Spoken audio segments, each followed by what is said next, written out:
Hello students, कैसे हैं आप। आज हम अपना माइक्रोबायोलॉजी में नेक्स्ट टॉपिक पढ़ेंगे, जिसमें हम क्लासिफिकेशन ऑफ निमेटोड्स देखेंगे। बेसिकली राउंड वॉर्म्स का क्लासिफिकेशन पढ़ेंगे, क्योंकि ये काफ़ी ब्रॉड लेवल पे है।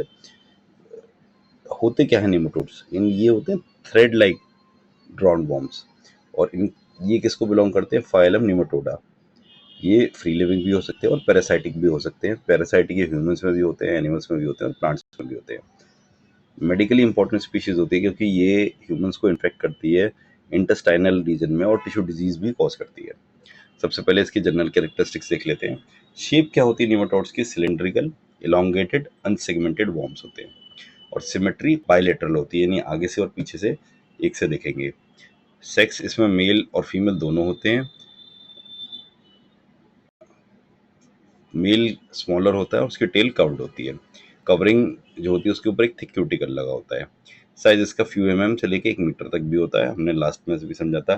ट्रिचिनेला फ्यू होती है और ड्रैकुलस 1 मीटर तक जाता है। रिप्रोडक्टिव टाइप्स ये एमसीक्यू में जरूर पूछा जाता है। ओविपेरस होते हैं एक तो ये, इसमें कुछ स्पीशीज जो एग्स ले करते हैं, जैसे एस्केरिस, लम्ब्रोकॉइड्स और ट्राइचस टिचूरा। फिर कुछ विविपेरस होते हैं। विविपेरस वो जो सीधे लार्वे को बर्थ देते हैं। इसमें आपके आ गया बुचेरिया ब्रैनक्रॉफ्टी और ड्रैकुनकुलस मेडिनेसिस। और थर्ड होते हैं ओ विविपेरस, यानी दोनों की कैरेक्टरिस्टिक है। तो इसमें क्या हुआ, अंडे तो वो देगा, लेकिन जैसे ही एग्स डिपॉजिट होंगे वैसे ही टूट के हैच होके वो उसमें से लार्वा निकल आएगा। तो इसके एक एग्जांपल है स्ट्रोंगिलॉइड्स टर्कोलिस। तो मोड ऑफ इन्फेक्शन क्या होता है इनका, सबसे पहला हो गया इंजेक्शन ऑफ एग्स, और ये कौन किस में होता है, एस्केरिस लम्ब्रिकॉइड्स। और another is injection of larvae in meat and water. ये कौन सी स्पीशीज करती है, टिचिनेला स्पिरिलेलिस, ड्रैंकुकुलस मेडिनेसिस। स्किन पेनिट्रेशन कौन करता है, एनक्लोस्ट साइक्लोस्टोमा डोडेनेल, नेक्टर अमेरिकनस, स्ट्रोंगेलॉइड्स स्टरकोलिस। अच्छा, इंसेक्ट बाइट भी होती है, जो कि वुचेरिया बैनक्रॉफ्ट या ब्रूगाई मलाई में होता है। तो टिप क्या है इसकी, अगर वो बाइट कर रहा है तो फिलेरियल होगा, और अगर वो गड्ढा कर रहा है तो हुकवॉर्म होगा, ये छेद कर रहा है तो।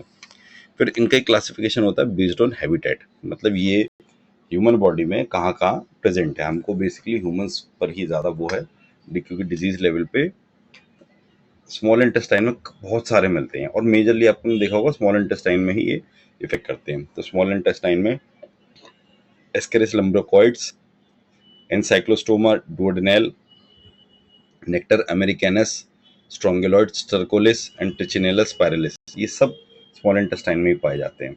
कुछ लार्ज इंटेस्टाइन में पाए जाते हैं, लेकिन कम होते हैं, जैसे एंट्रोबियस वर्मिकुलरिस और ट्रिचुरियस ट्रिचुरिया। बहुत ही सिलेक्टेड लिम्फेटिक सिस्टम में पहुंच जाते हैं, क्योंकि लिम्फेटिक सिस्टम में वो बहुत ज़्यादा डैमेज कॉज करते हैं, जैसे वुचेरिया बैनक्रॉफ्टी। और आपको पता है वुचेरिया कौन सा डिजीज कॉज करता है, प्लीज़ कमेंट्स में बताइए, याद करते हैं। ब्रूगाई मलाई।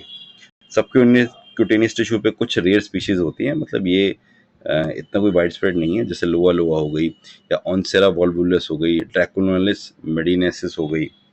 कुछ एक दो बॉडी कैविटी में भी होती हैं, मेंसुलेना परसिस्टेंस और कंजक्टिवा पे भी लोआ लोआ हमारी प्रेजेंट हो सकती है। मेन आपको क्या याद रखना है, निमोटोड्स क्या होते हैं, राउंड अनसेगमेंटेड वॉर्म्स होते हैं। मेल इसमें स्मॉलर मिलेगा और उसकी टेल कर्व्ड मिलेगी वेंट्रली। वेंट्रल डोर्सल रीजन आपने पढ़ा होगा।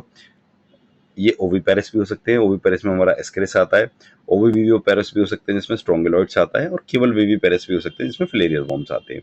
मोड ऑफ इनका इन्फेक्शन होता है 4 आई। इंजेक्शन, मेनली इंजेक्शन से ही होता है। सेकंड होता है इनहेलेशन, ये रेयर होता है। थर्ड हो गया स्किन इन्वेजन। और फोर्थ हो गया इंसेक्ट बाइट, बाकी तीनों ही होती हैं। और small intestine is the site for most nematodes. Take away देख लेते हैं अपना। Nematodes are round, separate sex forms that spread by eating or biting or burrowing. Their classification mainly depends on where they live and how they reproduce. ठीक है ना, इसी के साथ ही हमारा टॉपिक खत्म हुआ। मिलते हैं नेक्स्ट चैप्टर में।